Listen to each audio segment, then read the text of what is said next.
Chapter 11. The primary meaning of the Hebrew Yashav is he was seated, as now Eli the priest sat Yashav upon a seat. That was the 1 Samuel 1:9. But since a person can best remain motionless and at rest when sitting, the term was applied to everything that is permanent and unchanging. Thus, in the promise that Jerusalem should remain constantly and permanently in an exalted condition, it is stated, "She will rise and sit in her place." That's Zechariah 14:10. Further, he maketh the woman who was childless to sit as a joyful mother of children. Psalm 63:9. That is, he makes her happy condition to be permanent and enduring. When applied to God, the verb is to be taken in that latter sense. Thou, O Lord, remainest, teshev, forever. Lamentations, verse 19, or 5:19. Ata Adonai Olam teshev ki sachar ethor v'thor. That's right. O thou who sittest, Hayoshevi, in the heavens. Psalms 73:1. He who sitteth in the heavens, that's 2:4, that is, he who is everlasting, constant, and in no way subject to change, immutable in his essence, and as he consists of naught but his essence, he is mutable in no way whatever, not mutable in his relation to other things, for there is no relation whatever existing between him and any other being, as will be explained below, and therefore no change as regards such relations can take place in him.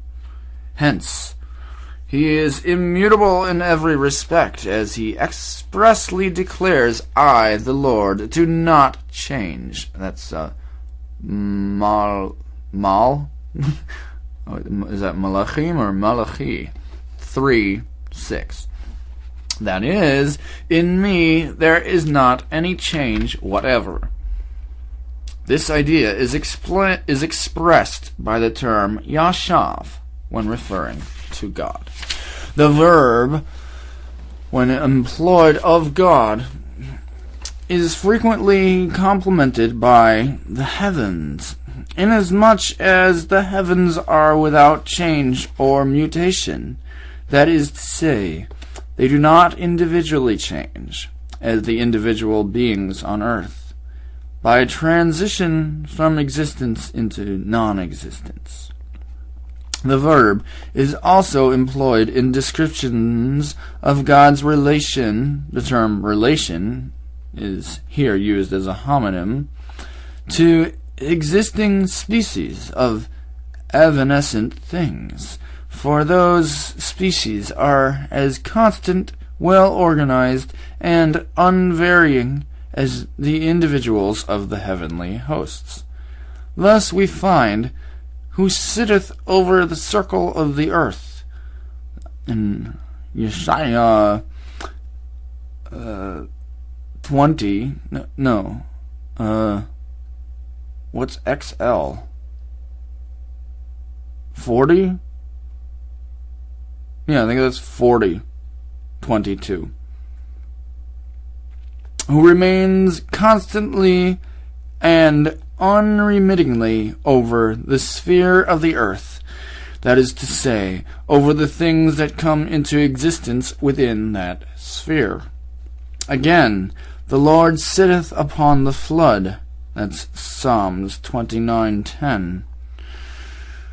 That is, despite the change and variation of earthly objects, no change takes place with respect to God's relation to the earth. His relation to each of the things which come into existence and perish again is stable and constant, for it concerns only the existing species and not the individuals. It should therefore be borne in mind that whenever the term sitting is applied to God, it is used in this sense.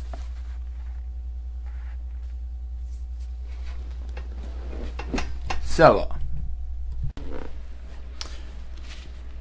In chapter XII, the term qam, he rose, is a homonym. In one of its significations, it is the opposite of to sit, as he did not rise, qam, nor move for him. That's Esther, verse 9. It further denotes the confirmation and verification of a thing. For example, the Lord will verify, that's Yaqam, his promise. That's from the first Shmuel 1:23. The field of Ephron was made sure, Yaqom, as the property of Avraham. Yeah. That was Bereshith 23:17. The house that is in the walled city shall be established. Waqam. Vayikra 25:30.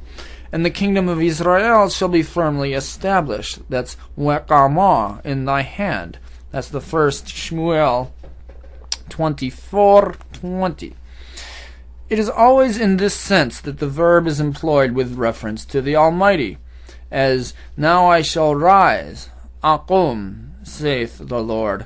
That's Psalm 12:7, which is the same as saying, now I shall verify my word and my dispensation for good or evil. Thou shalt arise, that's taqum, and have mercy upon Zion. That's Psalm 102:13, which means thou wilt establish what thou hast promised, viz., that thou wouldst pity Zion. Generally, a person who resolves to set about a matter accompanies his resolve by rising, hence the verb is employed to express to resolve to do a certain thing, as that my son hath stirred up my servant against me. That's the first Shmuel 22:8. The word is figuratively used to signify the execution of a divine decree against a people sentenced to extermination, as, and I will rise against the house of Jeroboam, Amos 7:9. But he will arise against the house of the evildoers. It's Isaiah 31:2. Possibly in Psalm 7:7, the verb has this latter sense, and also in Psalm 102:13, namely, thou wilt rise up against her enemies. There are many passages to be interpreted in this manner, but in no way should it be understood that he rises or sits. Far be such a notion. Our sages expressed this idea in the formula, in the world above there is neither sitting nor standing. That's amidah. For the two verbs, amad and qam, are synonyms, and what is said about the former is also applicable to the latter. And that was chapter 12. We will continue, God willing, next time with chapter 13. Selah.